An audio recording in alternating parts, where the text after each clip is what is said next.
This is Black Politics 101 with another video, and I wanted to go into a little bit about the governor's race. Now, most people talk about the presidential election, the Senate election, or the House, but I wanted to get into the governor's race, and this is personally where I like to look a bit into look into where elections are going to be held. And now you can see in this interactive map, most of the states are not either having elections or there's only a few competitive ones. And the one I wanted to focus in on today was North Carolina. Now, North Carolina is shown here to be a toss-up, but from what I've seen, it should be probably tilt to lean Republican in regular circumstances. But you can see down here, Roy Cooper is the incumbent and can't run for another election because he's term limited. So we have two candidates who are possibly coming up, uh, with it being Mark Robinson and Josh Stein. Now, Mark Robinson won every single county. It's kind of surprising with the metropolitan areas. He still won, but he's won the Republican primary.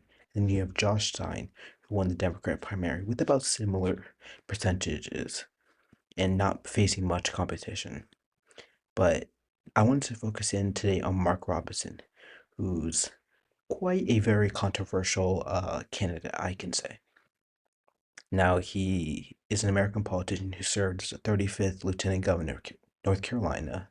He's the first African American Lieutenant Governor, and he was made a lot of comments, far-right conspiracy theories. He engaged in Holocaust denial, anti-LGBT, and anti-Semitic rhetoric. Now, I can say this for certain. A lot of it has been oversaid, sensationalized. A lot of stuff he said has not been what he truly says, but he said some very wild stuff. Now, some of the stuff he's made anti-Semitic remarks, Holocaust denial. A lot of people know him for his transphobic comments, which he's made constantly. As recently as February 3rd of this year, he said he was in support of arresting transgender people for using a restroom not identified with their birth sex. Now, there's one thing to say that you're anti other people of the opposite sex going into other restrooms, but then there's another thing to say arresting them.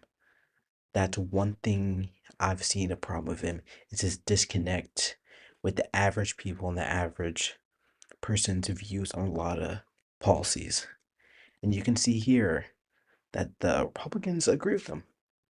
They agree with him that he should be our next candidate for the Republican governorship. So we will very much see. I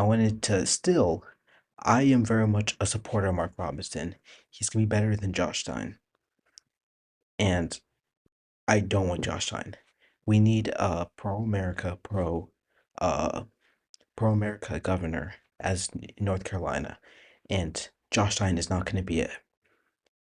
So if you live in North Carolina, I would very much say for you to support him, even with all these comments he's made. He is a loving person from everything I've seen about him and all my research about him. And I think he would be a great governor for North Carolina. But there's still things that he's done and comments that he's made, like transgender people should defecate in public. Like, that is some other Holocaust and Hitler stuff that I think puts away from a lot of the great policies and pro-American policies he has. But I think he's a great candidate for North Carolina. Now, my prediction on what will happen is he'll probably win by a lean margin with 1 to 2 points. So think he'll probably win by 1 to 2 and underperform Trump, who will probably win by 4 to 5 or plus. So that's it for the video. Thank you all for watching. This is Black Politics 101. Like and subscribe, and I'll see y'all later.